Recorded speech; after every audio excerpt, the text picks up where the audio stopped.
السلام علیکم ورحمۃ اللہ وبرکاتہ۔ ان الحمد للہ نحمده ونستعینه ونستغفره ونعوذ باللہ من شرور انفسنا ومن سیئات اعمالنا من يهده اللہ فلا مضل له ومن يضلل فلا هادی له۔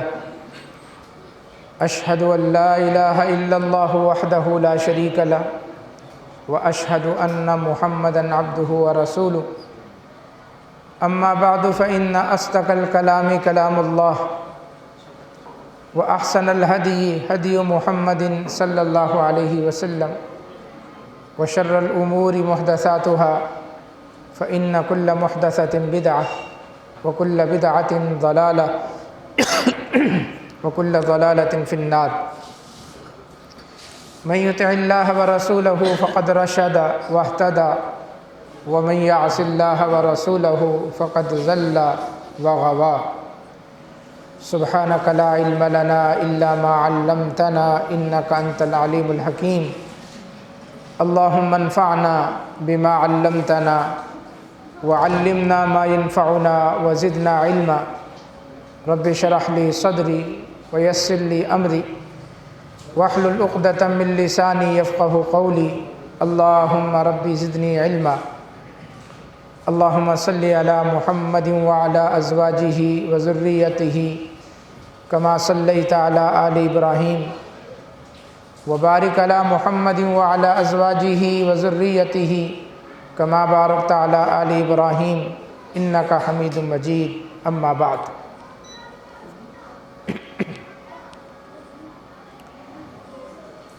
نبوت سے قبل نبی اکرم صلی اللہ علیہ وسلم غار حرا کے اندر اللہ کی عبادت کرتے تھے، اور کئی دن تک آپ غار حرا کے اندر ہی رہتے تھے، اس سے نیچے نہیں آتے تھے۔ ایک رات جب آپ عبادت کر رہے تھے تو اللہ کا فرشتہ جو وحی لے کر آتا ہے، جبریل امین، وہ اللہ کے نبی کے پاس آ گیا اور آپ سے کہا اقرا، پڑھیں۔ اللہ کے نبی صلی اللہ علیہ وسلم نے فرمایا ما انا بقارن، کہ میں پڑھا ہوا نہیں ہوں، مجھے پڑھنا نہیں آتا۔ اس نے آپ کو اپنے سینے سے لگایا اور دبایا، پھر کہا پڑھیں۔ آپ نے کہا مجھے پڑھنا نہیں آتا۔ اس نے دوسری بار بھی آپ کو اپنے سینے سے لگایا، تھوڑا سا دبایا، پھر چھوڑ کے کہا پڑھیں۔ آپ نے پھر کہا مجھے پڑھنا نہیں آتا۔ اس نے تیسری بار آپ کو جب اپنے سینے سے لگایا تو پھر اس کے بعد کہا اقرأ بسم ربک الذی خلق خلق الانسان من علق اقرأ وربک الاکرم الذی علم بالقلم علم الانسان ما لم یعلم۔ یہ پہلی وحی تھی جو اللہ کے نبی صلی اللہ علیہ وسلم پر نازل ہوئی۔ رات کا وقت تھا، رمضان المبارک کی 21ویں رات تھی، جو پہلی رات ہوتی ہے آخر عشرے کی، طاق رات، 21ویں رات تھی، اور انگریزی کی 10 تاریخ تھی، اگست کی، 10 اگست سن 610 عیسوی۔ پیر کا دن گزر چکا تھا، رات تھی پیر۔ نبی اکرم صلی اللہ علیہ وسلم اس وحی کے بعد نیچے آئے اتر کر۔ آپ کا دل دھک دھک کر رہا تھا، ہارٹ بیٹ آپ کی بہت زیادہ تیز ہو گئی تھی۔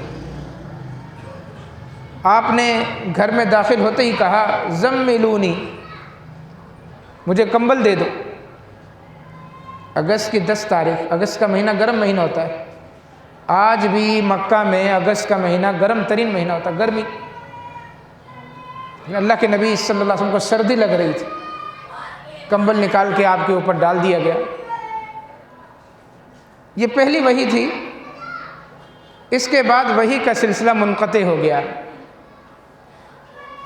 پھر دوبارہ وحی نہیں آئی کچھ دنوں تک۔ بعض نے اس کو 90 دن بیان کیا ہے، کسی نے اس کو 6 مہینے بیان کیا ہے۔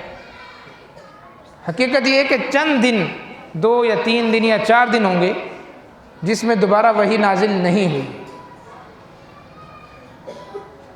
اللہ کے نبی صلی اللہ علیہ وسلم فرماتے ہیں کہ ایک دن میں جب باہر نکلا تو میں نے ایک فرشتے کو دیکھا، زمین سے لے کر آسمان تک وہی فرشتہ،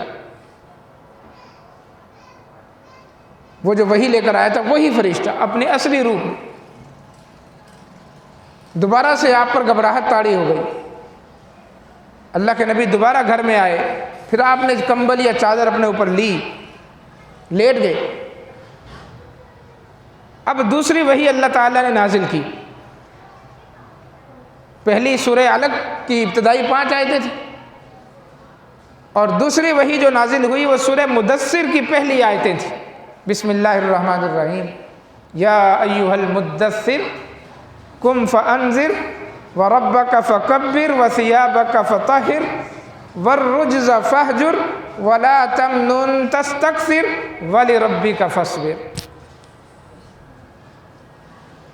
گویا دوسری وحی میں اللہ تعالیٰ نے آپ کو ایک منشور دے دیا،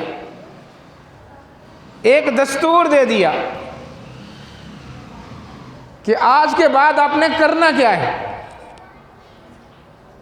اور میرے بھائیو یہی منشور ہے ہمارا سب مسلمانوں،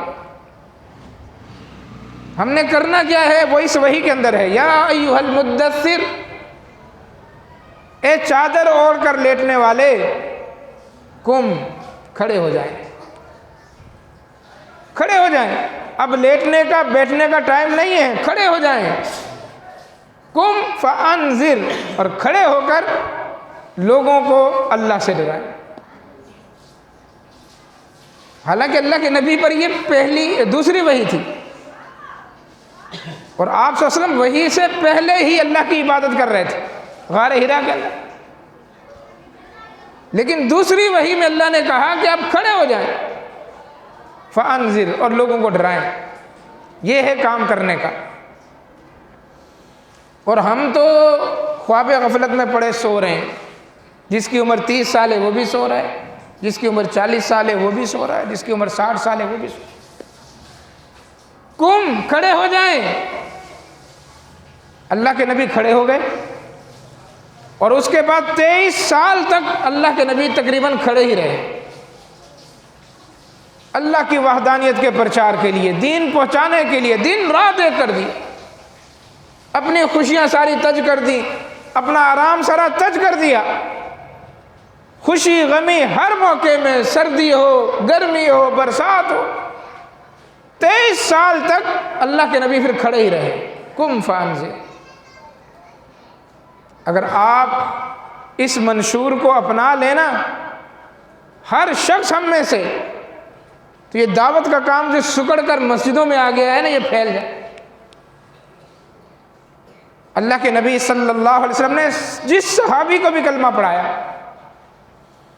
جس نے آپ کے ہاتھ پر اسلام قبول کیا، اللہ کے نبی نے کہا تبلیغ کرنی، دعوت کا کام کرنا۔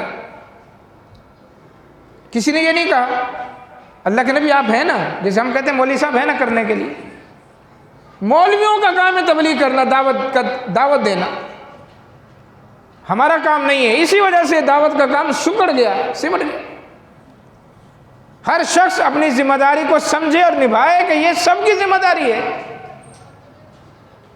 کوئی عذر اللہ تبارک و تعالیٰ قبول نہیں کرے گا۔ اور نہ کسی صحابی نے کہا اللہ کے نبی میں تو تاجر ہوں، عثمان غنی نے کہا کہ میں تاجر ہوں، عبد الرحمن ابن عوف نے کہا کہ میں تاجر ہوں، اللہ کے نبی میں تجارت کروں یا تبلیغ کروں؟ انہوں نے تبلیغ کی۔ بلال حبشی نے نہیں کہا اللہ کے نبی میں تو غریب ہوں، میں کیسے تبلیغ کر سکتا ہوں؟ بلال نے بھی تبلیغ کی۔ عبداللہ بن ام مکتوم نابینا صحابی، اس نے یہ نہیں کہا اللہ کے نبی میری تو آنکھیں نہیں ہیں، میں کیسے تبلیغ کروں گا؟ کسی نے کوئی عذر اللہ کے نبی صلی اللہ علیہ وسلم کے سامنے پیش نہیں کیا۔ امیر ہے تو وہ بھی تبلیغ کے لیے، غریب ہے تو وہ بھی تبلیغ کے لیے، نابینا ہے تو وہ بھی تبلیغ کے لیے، عمر بن جموع پاؤں سے معذور ہیں، لنگڑے ہیں، تو وہ بھی اللہ کی تبلیغ کے لیے۔ قم فانذر، آپ میں سے ہر شخص کھڑا ہو جائے اور اللہ تبارک و تعالیٰ کے دین کا کام کرے۔ اللہ نے یہ جو زندگی دی نا، سوال تو ہوگا کل قیامت کے دن۔ اللہ تعالیٰ جسے 60 سال دے دے، صحیح بخاری کی حدیث ہے، اللہ نے اگر 60 سال کی زندگی دے دی ہے تو اللہ تعالیٰ نے اپنا عذر، اپنی حجت تمام کر دی۔ 60 سال مل گئے تمہیں، 60 سال، اب کوئی عذر اللہ کے سامنے پیش نہیں کر سکو گے۔ اگر اللہ نے پوچھ لیا میرے دین کا کیا کام کر کے آئے، ہم نے تو دکانیں بنا لی، ہم نے تو مکان بنا لیا، ہم نے تو شادیاں کر لی، بچے ہو گئے، پھر بچوں کے مستقبل کے لیے دن رات ایک کر دیا، ہم نے پوری زندگی اسی میں کھپا دی۔ اللہ کے دین کا کام کب کیا؟ تبلیغ کے لیے کب نکلے؟ دعوت کا کام کیسے کیا؟ قم فانذر۔ دوسری وحی میں اللہ اپنے نبی سے کہہ رہا ہے اب لیٹنے کا، بیٹھنے کا، سونے کا ٹائم نہیں ہے، کھڑے ہو جائیں۔ فانذر، اور سب سے پہلا کام یہ ہے کہ لوگوں کو ڈرائیں، لوگوں کو ڈرائیں۔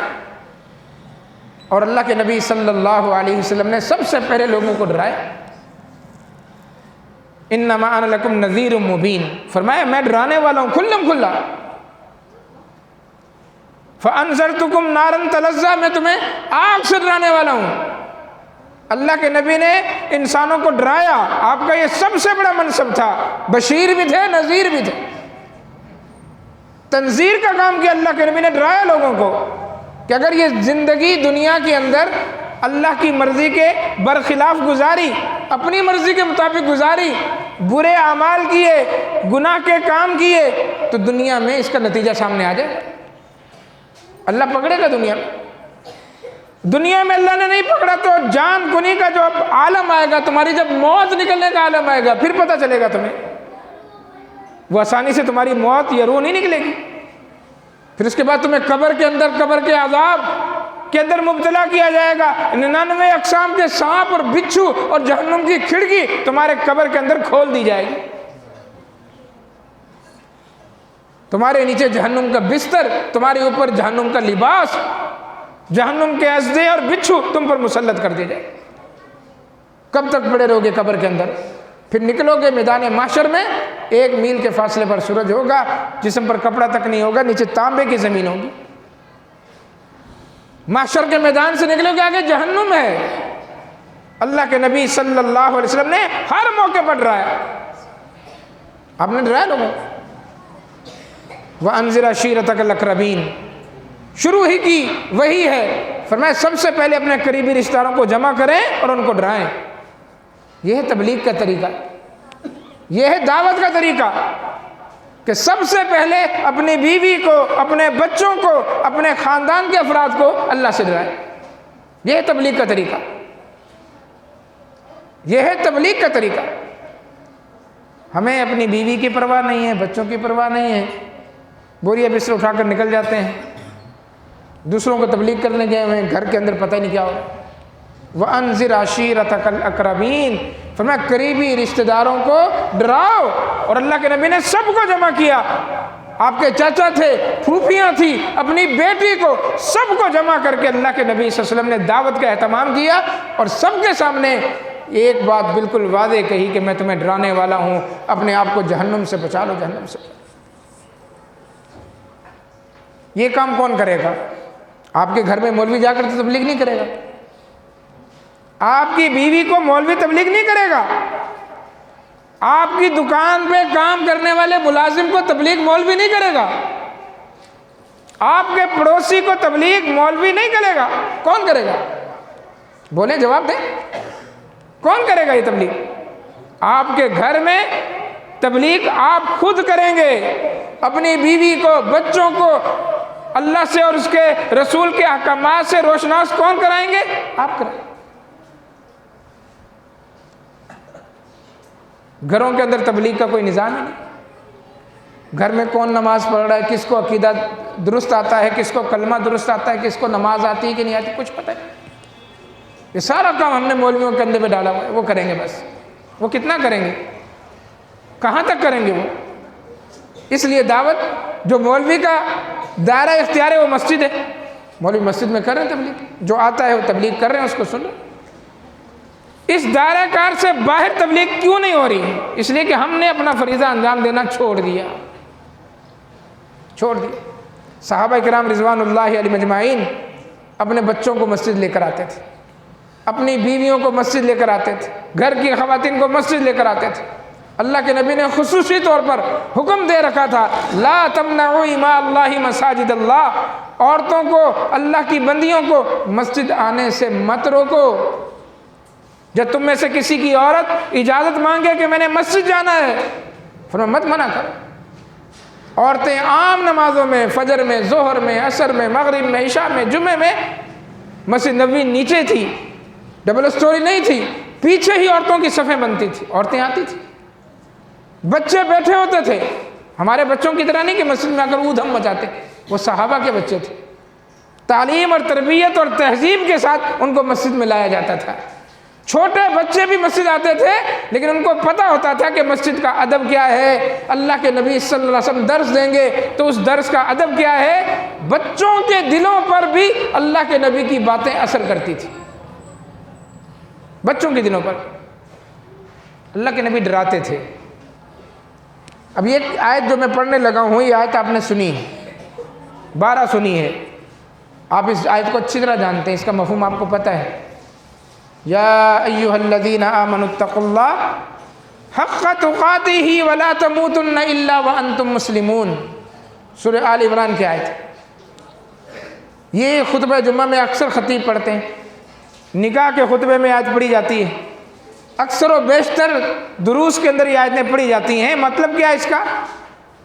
اے ایمان والو اللہ سے ڈر جاؤ،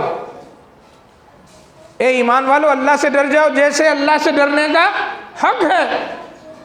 وَلَا تَمُوتُنَّ إِلَّا وَأَنْتُمْ مُسْلِمُونَ، اور دیکھنا جب تم مرنے لگو تو مرتے دم تک تمہارا مسلمان ہونا ضروری ہے۔ موت اس حالت میں آئے کہ تم مسلمان ہو کر مرو، مرتے دم تک تمہارا اسلام پر ہونا ضروری ہے۔ یہ آیت ہم نے ابھی پڑھی آپ کے سامنے، آپ نے سن لی۔ اس آیت نے ہمارے دلوں پر کیا اثر کیا؟ جب پہلی مرتبہ یہ آیت نبی اکرم صلی اللہ علیہ وسلم نے مسجد نبوی میں پڑھی تھی صحابہ کے سامنے، منظر موجود ہے حدیث میں، نماز کے بعد اللہ کے نبی منبر پر تشریف فرما تھے اور آپ نے کہا کہ ابھی یہ وحی نازل ہوئی ہے، اے ایمان والو اللہ سے ڈر جاؤ جیسا ڈرنے کا حق ہے، اور دیکھنا مرتے دم تک تمہارا مسلمان ہونا ضروری ہے۔ اللہ کے نبی نے جس طرح پڑھی آیت، اس آیت نے لوگوں کے دلوں پر اثر کیا، اتنا اثر کیا تھے سارے لوگ جو اس وقت مسجد میں موجود تھے سب کے سب رونے لگے، سب کے سب رونے لگے۔ کوئی شخص ایسا نہیں تھا کہ جس کی آنکھ میں آنسو نہ آیا ہو، جس کی آنکھ میں آنسو نہ آیا۔ بڑے تو بڑے، چھوٹے چھوٹے بچے وہ بھی رو پڑے۔ اس آیت نے بچوں کے دلوں پر بھی اثر کیا، وہ بھی رو پڑے، اس لیے کہ بچے بڑوں کو کاپی کرتے ہیں۔ آپ جو کریں گے بچوں کے سامنے وہ بچہ کرے گا، آپ کے منہ سے گالی نکلے گی بچہ گالی کی کاپی کرے گا، آپ ادب تہذیب دائرے کے اندر لے کر گفتگو کریں گے آپ کا بچہ آپ جیسی گفتگو کرے گا۔ اگر آپ غصے میں آ جاتے ہیں، چلاتے ہیں، مکے مارتے ہیں، ڈھوسے مارتے ہیں، دھکا دے دیتے ہیں، چیزوں کو پٹکتے ہیں، لاتے مارتے ہوئے گھر سے باہر نکل جاتے ہیں، آپ کا بچہ آپ سے 4 ہاتھ آگے یہ کام کرے گا۔ ماں باپ کا تو پرتو ہوتے ہیں بچے، تو صحابہ کے بچے صحابہ کا پرتو تھے، صحابہ کی کاپی کرتے تھے۔ تہذیب دیکھیں، تہذیب ادب دیکھیں۔ یہ مشہور واقعہ آپ سنتے ہیں، صحیح بخاری کے اندر موجود ہے، جب اللہ کے نبی صلی اللہ علیہ وسلم نے صحابہ سے پوچھا مجھے بتاؤ وہ کون سا درخت ہے جس کے پتے کبھی نہیں جھڑتے اور اس کی مثال مومن کی مثال کی طرح ہے۔ صحابہ اکرام کہتے ہیں کہ ہم نے اپنے ذہنوں کو جنگلات کی طرف روانہ کر دیا، یعنی اپنے ذہنوں میں جنگل لے آئے اور دیکھنے لگ گئے کون سا درخت ہے، کون سا درخت۔ حالانکہ وہ درخت ان کے سامنے موجود تھا، اس کی چھت ڈلی ہوئی تھی، وہ درخت کے تنے بطور پلر کے جیسی ایک پائپ کھڑا ہے، ایسے پلر کے وہ درمیان میں تنا کھڑا تھا، بلکہ بعض درخت مسجد نبوی کے اندر ہرے بھرے کھجور کے موجود تھے، صحابہ نے اس کے ٹیک بھی لگایا ہوا ہے۔ لیکن کسی کا دھیان اس کھجور کے درخت کی طرف نہیں گیا کہ اللہ کے نبی کون سے درخت کے متعلق پوچھ رہے ہیں۔ جب صحابہ کو جواب نہیں آیا، آپ نے کہا یہی تو درخت ہے، یہ تمہارے اوپر، تمہارے دائیں بائیں، کھجور کا درخت۔ جب محفل برخاست ہوئی، عبداللہ ابن عمر نے کہا اپنے والد سیدنا فاروق اعظم سے، عبداللہ ابن عمر کی عمر غزوہ بدر کے اندر 12 یا 13 سال کی تھی، غزوہ احد میں جانے کی اجازت ملی تھی، چھوٹے سے۔ اب ہمارے بچے بھی 12-13 سال کے ہوتے ہیں، اس بچے کو بھی دیکھیں اور اپنے بچوں کو بھی دیکھیں۔ عبداللہ ابن عمر نے سیدنا فاروق اعظم سے باہر نکل کے کہا کہ ابا جان، مجھے معلوم تھا، مجھے یہ جواب آتا تھا کہ وہ کھجور کا درخت ہے۔ سیدنا فاروق اعظم نے کہا کہ بیٹا پھر بولے کیوں نہیں؟ بولتے تو صحیح، جواب تو دیتے۔ اگر تم اس وقت جواب دے دیتے تو میرے لیے خوشی کا کوئی ٹھکانہ نہ ہوتا کہ میرے بچے نے جواب دیا ہے جس کا کسی کو جواب نہیں آیا۔ بیٹا کیوں نہیں بولے؟ عبداللہ ابن عمر نے کہا کہ میں نے دیکھا کہ وہاں آپ بیٹے ہیں، ابو بکر صدیق بیٹے ہیں، فلاں 2-3 کے اور نام لیے، سفید داڑھیوں والے بڑے بزرگ بیٹے ہوئے، مجھے ان کے درمیان بولتے ہوئے شرم آئی، حیا آئی کہ بڑوں کی موجودگی میں کیسے زبان کھولوں۔ یہ بچوں کو ادب سکھائیں گے تو ادب آئے گا نا، تہذیب سکھائیں گے تو چھوٹے چھوٹے بچوں پر اثر ہوا کس چیز کا؟ اللہ کے نبی صلی اللہ علیہ وسلم کی بات۔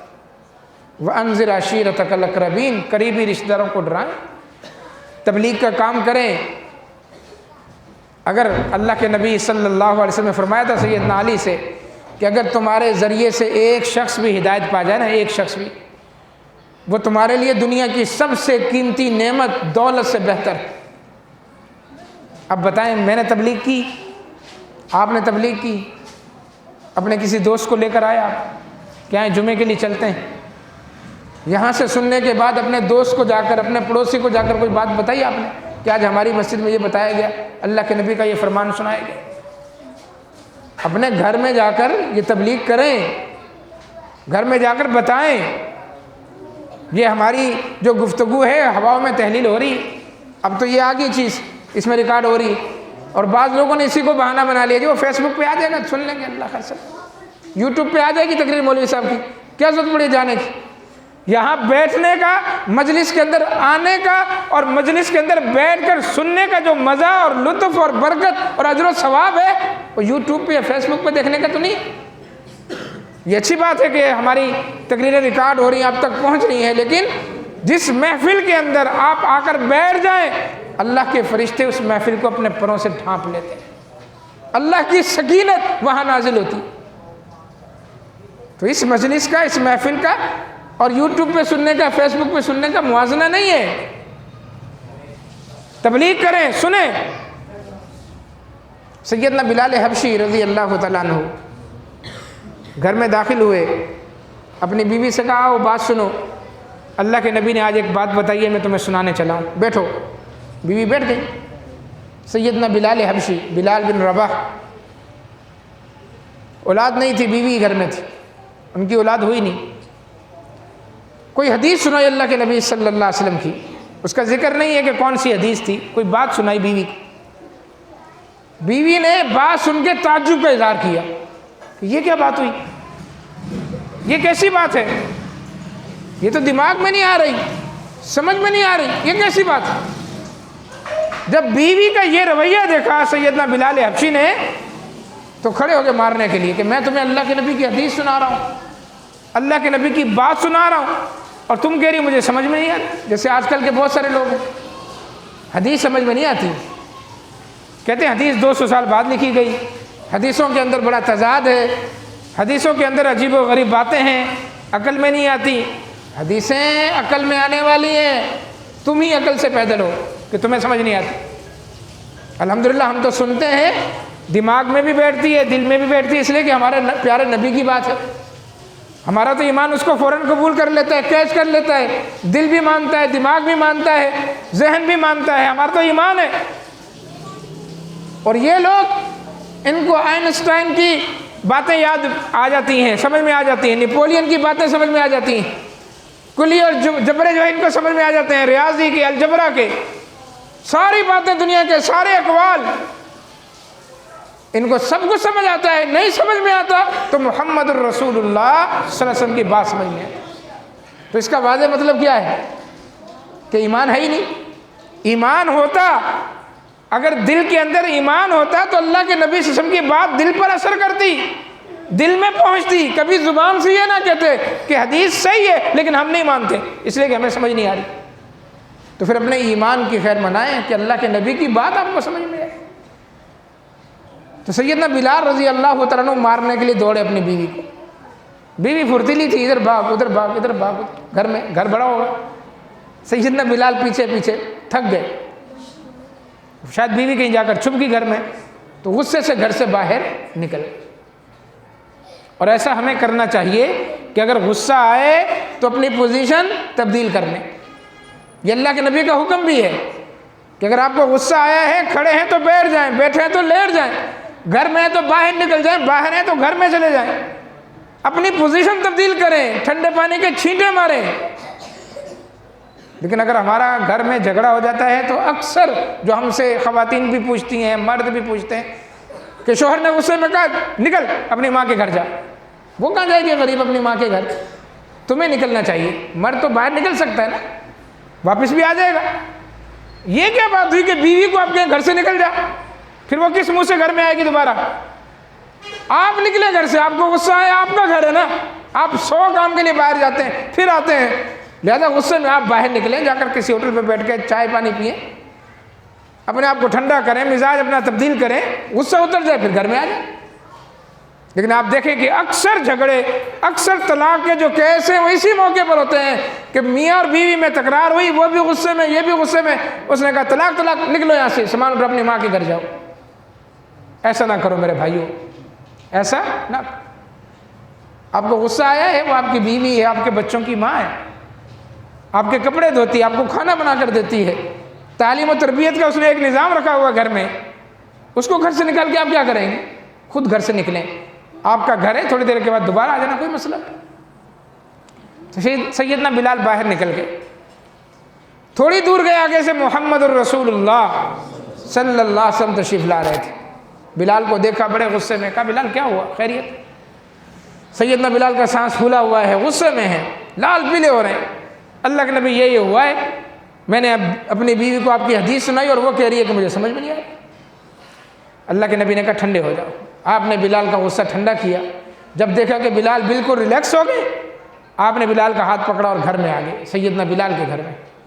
بیوی کو بلایا آپ نے کہا دیکھو بلال کو ناراض کرنے کی کوشش مت کیا کرو، اس لیے کہ اگر تم بلال کو ناراض کرو گی تو گویا تم نے مجھے ناراض کر دیا، مجھے ناراض کر دیا۔ اور دوسری بات آپ نے ارشاد فرمائی کہ بلال میرے حوالے سے تم سے جو بھی بات کرے کہ اللہ کے نبی نے کہا ہے، اللہ کے نبی نے فرمایا ہے، تمہیں ماننا پڑے گا۔ انہ صادق بلال لا یکذب، اس لیے کہ بلال سچا ہے اور بلال کبھی جھوٹ نہیں بولتا۔ سارے صحابہ سچے تھے، اللہ کے نبی کا ہر صحابی صادق تھا، امین تھا۔ ہمارے والے صادق امین نہیں، اللہ کی طرف سے صادق اور امین تھے، رضی اللہ عنہم ورضوا عنہ۔ ہر صحابی جنتی، ہر صحابی سچا۔ تو یہاں بتانے کا مقصد یہ کہ سیدنا بلال نے اللہ کے نبی سے کوئی بات سنی ہے، گھر میں صرف بیوی، بچے نہیں، صرف بیوی ہے، تو اس کو وہ بلا کر بٹھا کر اللہ کے نبی کی بات پہنچا رہے ہیں۔ میں نے یہ کام کیا ہے، ہر شخص اپنے آپ سے پوچھے، آپ شادی شدہ ہیں، آپ کی بیوی بچے ہیں، کتنی عمر ہو گئی ازواجی تعلقات کے، میاں بیوی کی حیثیت سے رہتے ہوئے 20 سال 30 سال 40 سال، اس 40 سال میں، اس 30 سال میں، اس 20 سال میں یا اس 10 سال میں آپ نے اپنی بیوی کو بٹھا کر کتنی باتیں اللہ کے نبی کی سنائی ہیں؟ یہ کون کرے گا کام؟ قم فانذر، اللہ نے دوسری وحی میں اپنے نبی سے کہا کھڑے ہو جائیں، کھڑے ہو جائیں اور لوگوں کو اللہ سے ڈرائیں۔ وَرَبَّكَ فَكَبِّرْ، اللہ کے نبی ہمارے لیے اسوہ حسنہ ہیں کہ نہیں؟ بتائیں، جو سمجھتا ہے کہ اللہ کے نبی ہمارے لیے اسوہ حسنہ ہیں وہ ہاتھ کھڑا کریں۔ آپ نہیں سمجھتے کہ اللہ کے نبی ہمارے لیے اسوہ حسنہ ہے؟ تو پھر ان آیات کے مصداق اللہ کے نبی صلی اللہ علیہ وسلم نے جو عمل کیا 23 سال تک وہ ہمیں کیوں نظر نہیں آتا؟ تبلیغ کا طریقہ، دعوت دین پہنچانے کا طریقہ یہ اللہ کے نبی کا طریقہ تھا۔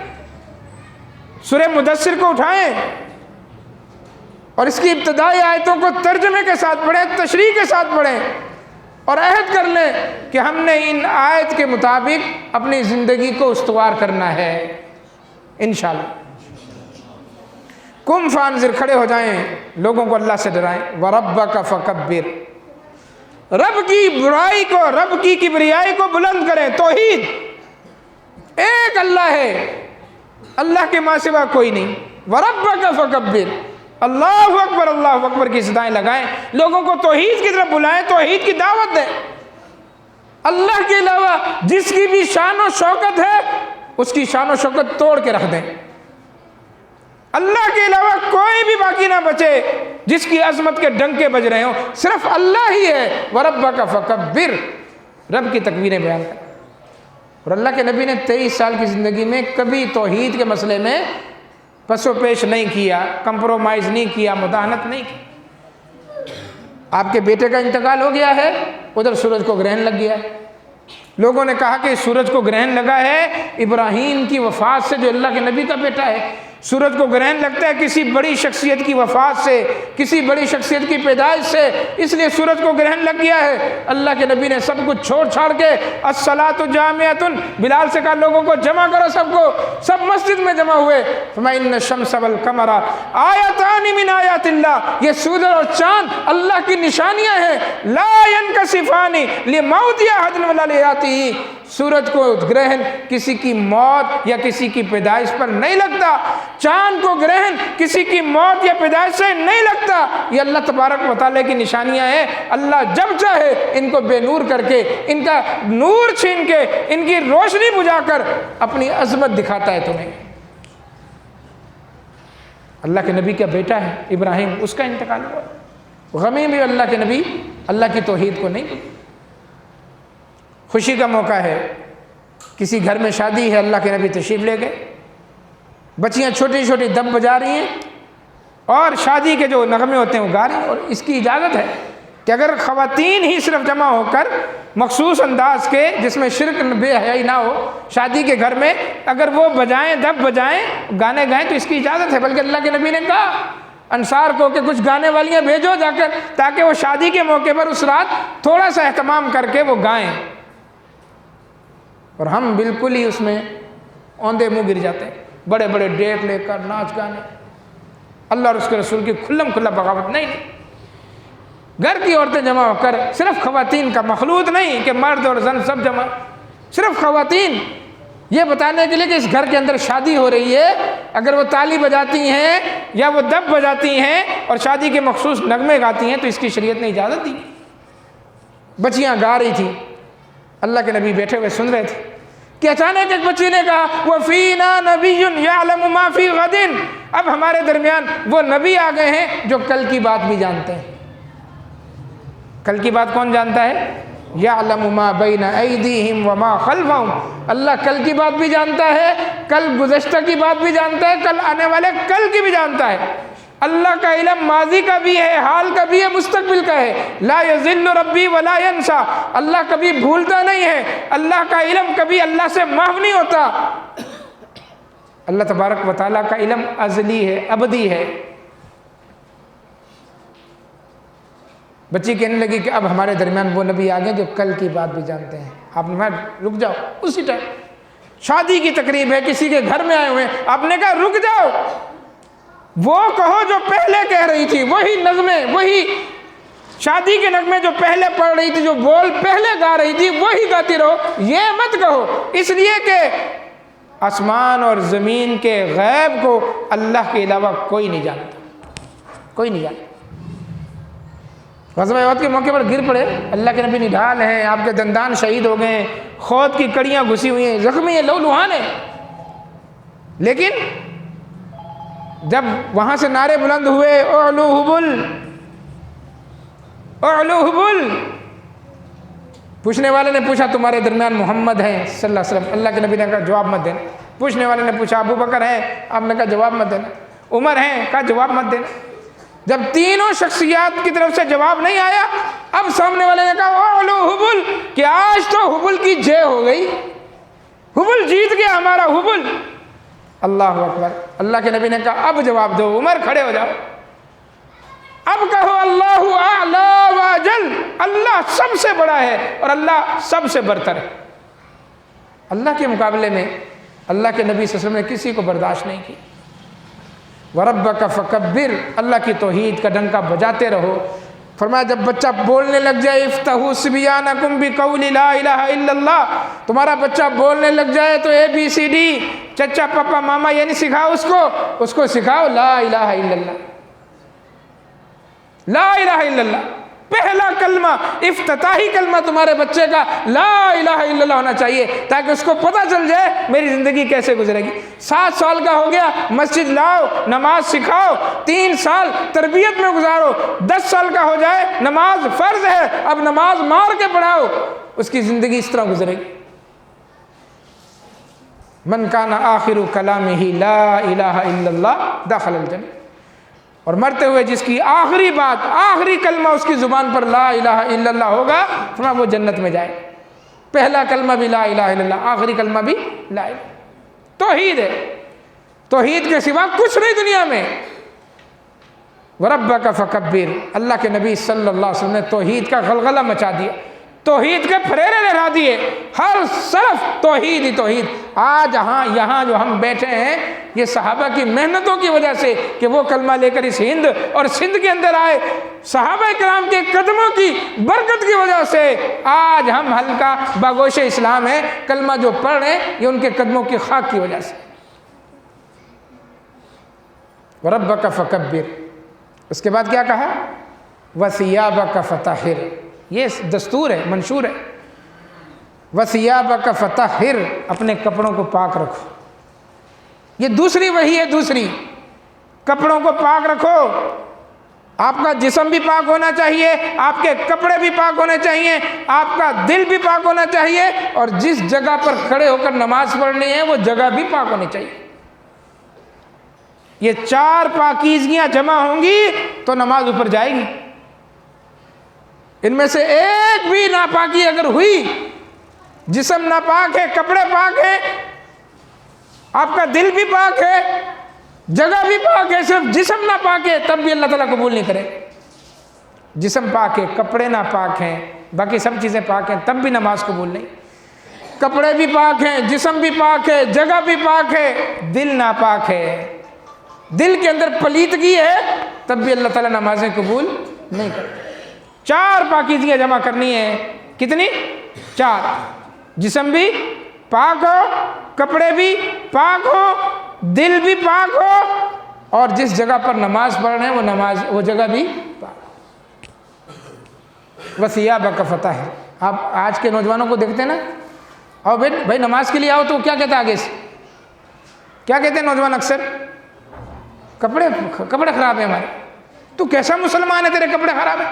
یہ دوسری وحی تھی، دوسری آسمان سے جو دوسرا پیغام، یعنی پہلا شرعی حکم سمجھ لیں، اس لیے کہ پہلی وحی میں صرف پڑھنے کا کہا گیا ہے، عمل کرنا ہے، عمل یہ ہے۔ دوسری وحی میں اپنے کپڑوں کو پاک کرو۔ اے مسلمان، تو کیسا مسلمان ہے کہ تیرے کپڑے پاک نہیں؟ تجھے تو ہر وقت پاکیزگی اور طہارت کا حکم دیا گیا۔ الطہور شطر الایمان، ایمان کو 2 حصوں میں تقسیم کر دیا جائے، آدھا پاکیزگی ہے، آدھا ایمان پاکیزگی پر محیط ہے، پاکیزگی پر مشتمل ہے۔ تیرے پاس کیسا ایمان ہے؟ تجھے کہا جا رہا ہے نماز کے لیے آؤ، اور تو کہتا میرے کپڑے پاک ہیں۔ تیرے کپڑے کیوں پاک نہیں ہیں؟ تجھے پاکی ناپاکی کا پتہ نہیں، جو غسل طہارت کا پتہ نہیں، تو کیسا مسلمان ہے؟ کپڑے پاک رکھیں اپنے۔ وَثِيَابَكَ فَطَهِّرْ، یہ دوسری وحی کا حکم ہے کہ اپنے کپڑوں کو پاک اور صاف رکھو۔ صحابہ امیر تھے، اچھے کپڑے پہنتے تھے، غریب تھے تو بھی کپڑے پاک ہوتے تھے۔ پاکیزگی اور طہارت کا حکم تھا۔ محنت مزدوری کر کے صحابہ آتے تھے، مسجد نبوی میں بیٹھتے، پنکھے نہیں تھے، گرمی ہے، پسینے کی بو آتی تھی۔ اللہ کے نبی نے کہا غسل یوم الجمعۃ واجب، آج کے بعد جمعے کے دن غسل کرنا ہر مسلمان پر واجب۔ غسل کر کے آؤ، اچھے کپڑے پہن کے آؤ، خوشبو لگا کر آؤ۔ کہ جمعے کے دن اللہ کے نبی نے کہا جب سب بیٹھیں گے تو ایک دوسرے سے خوشبو آئے۔ فرمایا مجھے 3 چیزوں سے بڑی محبت ہے، خوشبو سے محبت ہے، نماز میری آنکھوں کی ٹھنڈک ہے، مجھے عورتوں سے محبت ہے، بیویوں سے محبت ہے۔ کوئی تحفہ دیتا اللہ کے نبی کو خوشبو کا، اللہ کے نبی پسند فرماتے، لے لیتے، باوجود یہ کہ آپ طاہر مطہر تھے، آپ کے پسینے سے دنیا کی سب سے بہترین خوشبو آتی تھی، لیکن اس کے باوجود اللہ کے نبی نے خوشبو رکھی ہوئی تھی، آپ خوشبو لگاتے تھے۔ ہم کیسے مسلمان ہیں؟ یہ کام بھی ہم نے مولوی کا کام ہے خوشبو لگانا، عطر لگانا، پوچھتے پھرتے ہیں پھر خوشبو کہاں سے لیے، کون سی لگائیے؟ ہم خود خوشبو نہیں رکھتے، حالانکہ خوشبو رکھنا لگانا یہ پاکیزگی طہارت کا ذریعہ۔ وَثِيَابَكَ فَطَهِّرْ، کپڑے بھی پاک رکھ، جسم بھی پاک رکھ، دل بھی پاک رکھیں گے۔ دل کے اندر کینہ نہیں ہونا چاہیے، بغض نہیں ہونا چاہیے، حسد نہیں ہونا چاہیے، نفرت نہیں ہونی چاہیے، دھوکہ نہیں ہونا چاہیے، فراڈ نہیں ہونا چاہیے، غیبت چغلی نہیں ہونی چاہیے۔ ہمارا دل تو بھرا ہوا ہے، اس کے خلاف حسد ہے، اس کے خلاف بغض ہے، اس کے خلاف یہ بات ہے، ہم نے تو اپنے دل کو قبرستان بنایا ہوا ہے، قبریں ہی قبریں ہیں، حسد کی قبر بھی ادھر ہے، بغض کی قبر بھی ادھر ہے، نفرت کی قبر بھی اسی کے اندر ہے، فلاں رشتہ دار کے لیے ہم نے تو اپنے قبرستان بنایا ہوا ہے۔ جب تک اس دل سے ان قبروں کو نکال کے باہر نہیں پھینکیں گے، دل پاک نہیں ہوگا، دل پاک نہیں ہوگا۔ دل کی پاکیزگی انسان کو اعلیٰ مقام تک پہنچاتی ہے، اعلیٰ مقام تک۔ نبی اکرم صلی اللہ علیہ وسلم نے فرمایا یہ جو آ رہا نا شخص یہ جنتی ہے، آنے والا شخص جنتی ہے۔ صحابہ نے گردنیں گھمائی، پیچھے کی طرف دیکھا تو سیدنا سعد بن مالک رضی اللہ تعالیٰ عنہ جوتے پکڑے ہوئے سائڈ پہ جوتے رکھے بیٹھ گئے، داڑھی سے پانی کا وضو کا پانی ٹپک رہا، گھر سے وضو کر کے آئے۔ سعد بن مالک، عام روایات میں اس کا ذکر نہیں ہے لیکن جستجو کرنے سے الحمدللہ نام مل گیا۔ عام روایات میں یہی ہے کہ ایک انصاری صحابی آ گئے، لیکن یہ سعد بن مالک تھے۔ اور مزید آپ کے علم میں اضافہ کروں، یہ سعد بن مالک کو عرف عام میں سیدنا ابو سعید خدری رضی اللہ تعالیٰ عنہ کہا جاتا ہے۔ ابو سعید خدری انصاری صاحب بیٹھ گئے، اللہ کے نبی اپنا درس جاری رکھے۔ اگلے دن دوبارہ آپ نے کہا آنے والا شخص جنتی ہے۔ صحابہ نے پھر دیکھا سعد بن مالک ابو سعید خدری اسی انداز سے آئے، بیٹھ گئے۔ تیسرے دن بھی آپ نے کہا آنے والا شخص جنتی ہے، دوبارہ دیکھا تو سعد بن مالک آ رہے۔ اللہ اکبر، ایک ہی شخص کو یکے بعد دیگرے 3 مرتبہ جنت کی بشارت، جنت کی بشارت ملتی تھی صحابہ کو۔ ابو بکر فی الجنہ، عمر فی الجنہ، عثمان فی الجنہ، علی فی الجنہ، طلحہ فی الجنہ، سعد فی الجنہ، سعید فی الجنہ، فلاں جنتی، فلاں جنتی، فلاں عورت بھی جنت میں جائے گی۔ جنت کی تو بشارتیں اور مسرتیں اور خوشخبریاں تقسیم ہوتی تھی، لیکن یہ کیا کہ آج 3 مرتبہ روزانہ ایک ہی شخص کو اللہ کے نبی فرما رہے ہیں یہ جنتی ہے، یہ جنتی ہے، جنت۔ عبداللہ ابن عمر ابن عاص رضی اللہ تعالیٰ عنہ کے بیٹے، وہ کہتے ہیں میں نے کہا دیکھو تو صحیح کیا عمل کرتا ہے، عمل کیا کرتا ہے۔ جیسے ہی وہ نکل کے جانے لگے ان کے پیچھے ہو لیے، کہا بات سنیں، میری اپنے والد صاحب سے لڑائی ہو گئی۔ ایک بہانہ بنا لیا، عمر ابن عاص میرے والد ہیں، میری ان سے لڑائی ہوگی اور میں نے قسم کھائی ہے کہ 3 دن تک میں گھر میں نہیں جاؤں گا۔ اب میں قسم توڑتا ہوں تو روزے رکھنے پڑتے ہیں، کفارہ ادا کرنا پڑتا ہے، تو قسم کو پورا کرنے کے لیے مجھے رات کہیں گزارنی ہے، آپ مجھے اپنا مہمان بنا لیں۔ کہا کوئی بات نہیں، آئے چلیں۔ ہم کہتے ہیں جان نہ پہچان، تو میرا مہمان، چل بھائی تو کہاں سے آ گیا؟ مہمان نوازی تو تقریباً رخصت ہی ہو گئی۔ صحابہ کے درمیان یہ بڑی اچھی چیز تھی، اللہ کے نبی فرماتے تھے یہ میرا مہمان ہے، کون لے کر جائے گا؟ ہر شخص یہ چاہتا تھا کہ اللہ کے نبی کا مہمان میرے گھر جائے، گھر میں کچھ ہے یا نہیں اس کی پرواہ نہیں ہوتی تھی۔ اللہ اکبر، وَيُؤْثِرُونَ عَلَىٰ أَنفُسِهِمْ وَلَوْ كَانَ بِهِمْ خَصَاصَةٌ۔ بات کہیں اور نکل جائے گی، جو اصل بات ہے وہ بیان کر رہا ہوں۔ عمر ابن عاص گئے، 3 دن تک چیک کیا، سعد بن مالک کو کوئی خاص عمل نظر نہیں آیا، وہی جو صحابہ کا عمل تھا، نماز کے لیے وہ بھی اٹھتے، یہ بھی اٹھتے، قرآن کی تلاوت وہ بھی کرتے، یہ بھی کرتے، اٹھتے بیٹھتے اللہ کا ذکر وہ بھی کرتے، یہ بھی کرتے، عمل ایک جیسا تھا۔ اور عمل میں فرق ہوتا بھی کیسے کہ امام ایک تھا نا، ان کا امام ایک تھا، محمد الرسول اللہ صلی اللہ علیہ وسلم۔ اس لیے عمل میں صحابہ کے فرق نہیں تھا۔ اس لیے ہمارے اعمال میں فرق کیوں ہے؟ کسی کا ہاتھ یہاں ہے، کسی کا یہاں ہے، کوئی چھوڑ کے پڑھ، اس لیے کہ ہم نے امام اپنے الگ کر لی۔ عقیدوں میں اختلاف، اعمال میں اختلاف، نظریات میں اختلاف، اللہ کی توحید سمجھنے میں اختلاف، قرآن کا معنی اور مفہوم سمجھ میں اختلاف، اتنا اختلاف کیونکہ سامنے جو امام ہے وہ الگ الگ ہیں، الگ الگ۔ ایک امام بنا لے محمد الرسول اللہ صلی اللہ علیہ وسلم، یہ ہماری دعوت ہے۔ ہمارا ایمان اس بات کا متقاضی ہے کہ سب کو چھوڑ کر صرف اور صرف رسول اللہ صلی اللہ علیہ وسلم کو اپنا مقتدا، ہادی، پیشوا، رہنما بنا لیں، قائد بنا لیں، بس سارے اختلافات خود بخود ختم ہو جائیں۔ جب 3 دن پورے ہوئے تو عمر بن عاص کے بیٹے عبداللہ نے کہا کہ بھائی بات سنیں، اصل بات یہ ہے کہ میرے والد صاحب سے کوئی لڑائی نہیں ہوئی، اور واقعتاً ان کی باپ بیٹوں کی لڑائیاں نہیں ہوتی تھی، صحابہ آپس میں لڑتے نہیں تھے، دست و گریبان نہیں ہوتے تھے، ایک دوسرے کے گریبانوں پہ ہاتھ نہیں پکڑتے تھے، ایک دوسرے کی داڑیاں نعوذ باللہ نہیں نوچتے تھے۔ تاریخ میں لکھا ہونا سب کچھ، اور تاریخ کس نے لکھی؟ جبریل نے۔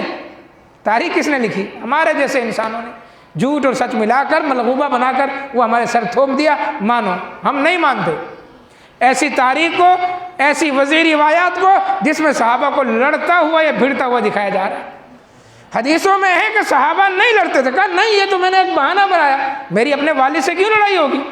صرف یہ دیکھنے کے لیے کہ آپ ایسا کون سا عمل کرتے ہیں جس کی بنیاد پر 3 دن تک آپ کو جنت کی بشارت مل رہی۔ ما ہوا قد رأیتا، ما ہوا قد رأیتا۔ سعد بن مالک نے کہا بھائی عمل تو وہی ہے جو تم نے دیکھ لیا، کوئی زیادہ میں اپنے اعمال کو بڑھا چڑھا کے پیش نہیں کروں گا، جیسے ہم کہتے ہیں ہم تو یہ بھی کرتے ہیں، وہ بھی کرتے ہیں، وہ بھی کرتے ہیں، یہی عمل ہے بس جو تم نے دیکھا۔ پھر کہا ہاں ایک بات ہے جو میں سمجھتا ہوں کہ میرے اندر ہے وہ، اور وہ انہوں نے بتائی کہ جب میں سونے کے لیے اپنے بستر پر آتا ہوں تو اپنے دل کو کھنگالتا ہوں، چیک کرتا ہوں، میرے دل میں کسی مسلمان کے لیے ذرہ برابر بغض، حسد نہیں ہوتا، اپنے سینے کو صاف کر کے پھر میں سوتا ہوں۔ تو یہ باطنی طہارت ان کو کہاں تک لے گئی؟ اللہ کے نبی ایک مرتبہ بھی کہہ دیتے کہ جنتی ہے، وہ جنتی تھے۔ اللہ کے نبی صلی اللہ علیہ وسلم نام لے کر نہ بھی کہتے، ابو سعید خدری نے کلمہ پڑھا، اللہ کے نبی کو دیکھا، جس نے ایمان کی حالت میں اللہ کے نبی کو دیکھ لیا جہنم اس پر حرام ہو گئی، لیکن پھر بھی 3 مرتبہ فرمایا جنتی ہے، جنتی ہے، جنتی۔ تو ہم تو سب کچھ سینے میں لا کر بغض بھی، حسد بھی، نفاق بھی، کینہ بھی، نفرت بھی، عداوت بھی، جلن بھی، حسد بھی، کڑ بھی، پتہ نہیں کیا کچھ ہمارے سینوں میں۔ اللہ اکبر، ایسی نماز سے گزر، ایسے امام سے گزر، ایسی نمازوں کا کیا فائدہ؟ تو جسم بھی پاک رکھیں، کپڑے بھی پاک رکھیں، دل بھی پاک رکھیں، اور جس جگہ پر اللہ کے سامنے سجدہ کرنا ہے وہ جگہ بھی پاک ہو۔ وَثِيَابَكَ فَطَهِّرْ وَالرُّجْزَ فَاهْجُرْ، گندگی کو، ہر قسم کی ناپاکی، پلیتی کو دور کریں اپنے آپ سے۔ وَلَا تَمْنُنْ تَسْتَكْثِرْ، اور کسی کو دیتے ہیں تو احسان کی نیت سے نہ دیں، نہ بدلے کی نیت سے دیں کہ میں اس کو دے رہا ہوں تو مجھے بدلے میں ملے گا، یہ ہمارا شکریہ ادا کرے۔ نہیں، میں جس پر بھی احسان کریں صرف اللہ کے لیے کریں۔ وَلَا تَمْنُنْ تَسْتَكْثِرْ وَلِرَبِّكَ فَاصْبِرْ، آخری بات، وَلِرَبِّكَ فَاصْبِرْ، آپ جو دعوت دیں گے اس میں قوم کی عداوت برداشت کرنی پڑے گی، اپنوں کی ریشہ روانیاں برداشت کرنی پڑیں گی، لوگ تنگ کریں گے، پتھر بھی ماریں گے، کوئی مجنوں کہے گا، کوئی دیوانہ کہے گا، کوئی پاگل کہے گا، لوگ جسمانی طور پر بھی ہراساں کریں گے آپ کو۔ وَلِرَبِّكَ فَاصْبِرْ، ان تمام باتوں میں آپ نے صبر کرنا ہے، کبھی بھی آپ نے گالی کا جواب گالی سے نہیں دینا۔ وَلِرَبِّكَ فَاصْبِرْ، صبر اللہ کے۔ اگر ہم برداشت کریں نا تو سامنے والا کہتا ہے یار وہ تمہیں اتنا کچھ کہہ کے چلا گیا اور تم بیٹھے دیکھتے رہ گئے، یہ بڑا المیہ ہمارا۔ ہم مردانگی سمجھتے ہیں، اس نے ایک گالی نکالی ہم 4 نکالیں، کہتے ہیں بڑا جیدار آدمی، موٹی موٹی گالیاں دیتا ہے۔ نہیں میرے بھائی، یہ کچھ بھی نہیں ہے۔ اس کی گالیاں سن کر صبر کریں، اس کی بکواس سن کر برداشت کریں، وہ جو برا بلا کہہ رہا ہے وَلِرَبِّكَ فَاصْبِرْ وَاصْبِرْ كَمَا صَبَرَ أُولُو الْعَزْمِ مِنَ الرُّسُلِ، اے نبی آپ صبر کریں جس طرح آپ سے پہلے بڑے بڑے نبیوں نے، نوح علیہ السلام نے، ابراہیم علیہ السلام نے، موسیٰ علیہ السلام نے، عیسیٰ علیہ السلام نے صبر کیا، اولو العزم پیغمبر نے، آپ اس طرح صبر کریں۔ وَالْعَصْرِ إِنَّ الْإِنسَانَ لَفِي خُسْرٍ إِلَّا الَّذِينَ آمَنُوا وَعَمِلُوا الصَّالِحَاتِ وَتَوَاصَوْا بِالْحَقِّ وَتَوَاصَوْا بِالصَّبْرِ۔ تو میرے بھائیو، دوستوں اور بزرگوں، آپ بچے ہیں، تب بھی، نوجوان ہیں تب بھی، بڑی عمر کے ہیں تب بھی، بوڑھے ہیں تب بھی، ہر مسلمان کا فرض منصبی ہے کہ وہ ان آیات کے مصداق اپنے آپ کو بنائے۔ کون سی آیت؟ سورہ مدثر کی آیات، جو دوسری وحی تھی اللہ کے نبی پر نازل ہوئی تھی۔ دوبارہ سنیں، یا ایھا المدثر، اے کمبل اوڑھنے والے یا چادر اوڑھنے والے، قم، کھڑے ہو جائیں، فانذر، اور لوگوں کو اللہ سے ڈرائیں، وربک فکبر، اپنے رب کی تکبیرات، بڑائی کبریائی کو بیان کریں، وثیابک فطہر، اپنے کپڑوں کو پاک اور صاف رکھیں، والرجز فہجر، ہر قسم کی گندگی، ناپاکی اور پلیتی کو اپنے آپ سے دور کر لیں، ولا تمنن تستکثر، اور کسی پر احسان اس لیے نہ کریں کہ بدلے میں کچھ ملے گا، احسان کریں اور بھول جائیں، وَلِرَبِّكَ فَاصْبِرْ، اور اگر سامنے کی طرف سے آپ کو تکلیف پہنچ رہی ہے اس پر اللہ کی رضا کے لیے صبر کریں۔ اللہ تعالیٰ سے دعا ہے کہ اللہ تبارک و تعالیٰ ہمیں ان آیات کا مصداق بننے کی توفیق عطا فرمائے۔ اللہ تعالیٰ اس مرکز کو جو ہمارے بھائی قاری محمد حنیف ربانی حافظہ اللہ تعالیٰ نے یہاں قائم کیا ہے، ان کی محنت کو قبول فرمائے، ان کو استقامت عطا فرمائے، اور اس علاقے میں بڑی خوشی کی بات ہے الحمدللہ کہ توحید و سنت کا یہ مرکز قائم ہے۔ اللہ تعالیٰ اسے دن دگنی رات چوگنی ترقی عطا فرمائے۔ جو بھی ساتھی اس میں معاون ہیں، معاونت کر رہے ہیں، اللہ تبارک تعالیٰ سب کی محنتوں کو قبول فرمائے، ان کے لیے صدقہ جاریہ بنائے۔ اللہ تعالیٰ اس مرکز کو تا قیام قیامت آباد رکھے، شاد رکھے۔ اللہ تبارک و تعالیٰ یہاں سے توحید و سنت کی جو خوشبو پھیل رہی ہے اس کو اس پورے علاقے کو اللہ تبارک و تعالیٰ معطر فرمائے، اور ہر گھر کے اندر، ہر شخص کے اندر اللہ تبارک تعالیٰ اپنی توحید کو اور نبی اکرم صلی اللہ علیہ وسلم کی سچی اتباع کو پہنچا دے۔ اقول قولی ھذا استغفر اللہ لی ولکم وآخر دعوانا ان الحمد للہ رب العالمین، والسلام علیکم ورحمۃ اللہ وبرکاتہ۔